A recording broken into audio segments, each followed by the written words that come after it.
আমি থাকতাম আয়না ঘরে। আপনাদের কি মনে হয়? সাংবাদিক ইলিয়াস হোসেন নাম শুনেছেন না? সরাসরি সে আমার সাথে যোগাযোগ করেছে, আপনাকে খুব শীঘ্রই গুম করা হবে এবং আপনাকে নিয়ে হাইকমান্ডে আলোচনা হচ্ছে। পতনের 3-4 দিন আগের কথা। এবং আমার প্রস্তুতিও ছিল, আমি কাউকে জানাই নাই, আমার পরিবারকেও জানাই নাই, তারা টেনশন করবে। আমি একটা ব্যাগের মধ্যে, আপনাদেরকে আজকে বলি, আমি একটা ব্যাগের মধ্যে আমার কিছু কাপড় চোপড় ভরেছিলাম, কিছু কিতাবাদি আর একটা কোরআনে কারিম ভরেছিলাম। চিন্তা করলাম যে কোনো সময় যদি যাওয়াই লাগে, বাহির থেকে যাওয়ার দরকার নাই, ঘর থেকেই নিয়ে যাক, অন্তত ব্যাগটা যেন আমার সাথে থাকে, কিছু বই পুস্তক আর একটা কোরআন যেন আমার সাথে থাকে, এটুকু যেন নিয়ে যেতে পারি। কোরআনের কথা আমার মতো একজন আলেমের জন্য বন্ধ থাকবে না। আমার মতো হাজারো আলেমকে যদি আয়না ঘরে নিক্ষিপ্ত করা হয়, আল্লাহ তাআলা লক্ষ আলেম তৈরি করে দেবে। আমি কিসের ছাতার মাথা যে আমার জন্য সব বন্ধ হয়ে থাকবে? না, আমি থাকবো, আমি বলবো আমি থাকবো না, আমার মতো 10 জনকে আল্লাহ পাঠাতে পারবে, এমন ক্ষমতা আল্লাহর আছে না নাই? মুনাফিকেরা তারা সব মানবে, কিন্তু কিছু কিছু জায়গায় তারা আল্লাহর বিধানের অমান্য করবে এবং ওই বিধানটাকে তারা অন্তর থেকে মানতে চাইবেও না। ভালো করে বুঝবেন, আল্লাহর যত বিধান আছে সকল বিধান মানা কি সুন্নত না নফল? জোরে কন। সকল বিধান মানা ফরজ। এরপরেও যদি কিছু কিছু জায়গায় কিছু কিছু বিধান আপনি মানতে না পারেন, তাহলে তখন আপনার দায়িত্ব কি? আপনার দায়িত্ব তখন তওবা করা, মাফ চাওয়া, এবং এখন যেটা মানতে পারছেন না আগামীতে সেটা মানতে যেন পারেন সেই জন্য কাজ করা। ঠিক কি না?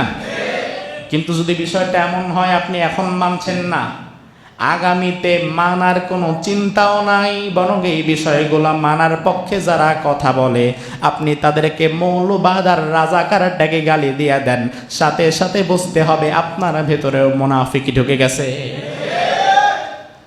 আল্লাহ রাব্বুল আলামিন কোরআনুল কারীমের মধ্যে বললেন, আলাম তারা ইলাল্লাযীনা ইয়াজউমুনা আন্নাহুম আমানু বিমা উনজিলা ইলাইকা ওয়া মা উনজিলা মিন ক্বাবলিক ইউরিদুনা আন ইয়াতাহাকামু ইলাত তাগুত ওয়া ক্বাদ উমিরু আন ইয়াকফুরু বিহি। ও নবী, তারা আপনার কাছে যখন আসবে তারা নিজেদেরকে মনে করবে তারা ঈমানদার, তারা আপনাকে বিশ্বাস করে, আখিরাতে বিশ্বাস করে, আপনার প্রতি আমি যা ওহী নাযিল করেছি সব কিছুর উপরে তারা বিশ্বাস করে, তারা নিজেদেরকে ঈমানদার বলে দাবিও করে। কিন্তু যখন তাদেরকে বলি আল্লাহর দেওয়া বিধান অনুযায়ী বিচার ফায়সালা করো, জমির বিচারটা আল্লাহর দেওয়া বিধান অনুযায়ী করো, ডাকাতির শাস্তিটা আল্লাহর বিধান মতো দাও, জিনার শাস্তিটা আল্লাহর বিধান মতো দাও, চোরের শাস্তিটা আল্লাহর বিধান মতো দাও, তখন তারা আর আল্লাহর বিধানের কাছে যায় না, তখন তারা আল্লাহর বিধান বাদ দিয়া অন্য সহজ এবং সস্তা বিধান খুঁজে, যেই বিধানে ফাঁকফোকর আছে। ঠিক কিনা? রব্বুল আলামিন আরেক আয়াতের মধ্যে তাদের ব্যাপারে বললেন, وَإِذَا دُعُوا إِلَى اللَّهِ وَرَسُولِهِ لِيَحْكُمَ بَيْنَهُمْ إِذَا فَرِيقٌ مِّنْهُمْ مُعْرِضُونَ। ও নবী, মুনাফিকদেরকে আপনি চিনবেন কিভাবে? শোনেন, এই মুনাফিকরা আপনার সাথে নামাজ পড়বে, এই মুনাফিকরা আপনাদের সাথে কোরবানি দিবে, এই মুনাফিকরা আপনাদের সাথে হজ করবে, এই মুনাফিকরা যাকাতও দিবে, সব কিছু আপনার মতের সাথে মিল রেখে করবে। কিন্তু যখন তাদেরকে বলা হবে আসেন আমাদের বিচার ফায়সালা, আমাদের সমাজ পরিচালনা, আমাদের রাষ্ট্র পরিচালনা আল্লাহর দেয়া বিধিবিধান অনুযায়ী আমরা করি, তখন আপনি তাদেরকে দেখবেন তারা পেছন থেকে ভেগে চলে যাবে। এমন লোক এখনো আছে না নাই?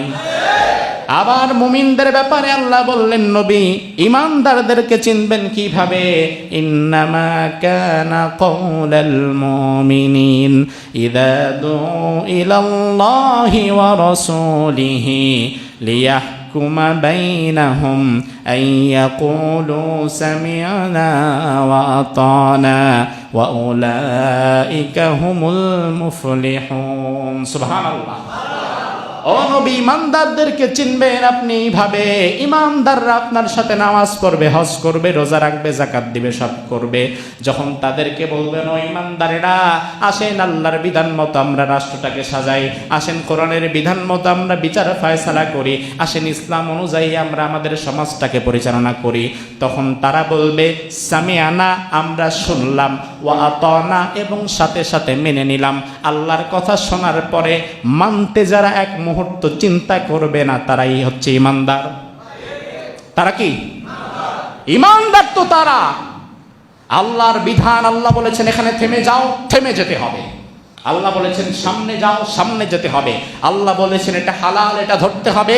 আল্লাহ বলেছেন এটা হারাম, এটা ছাড়তে হবে। আল্লাহ বলেছেন এটা কুফর, এটা শিরিক, এটাকে ছেড়ে দিতে হবে।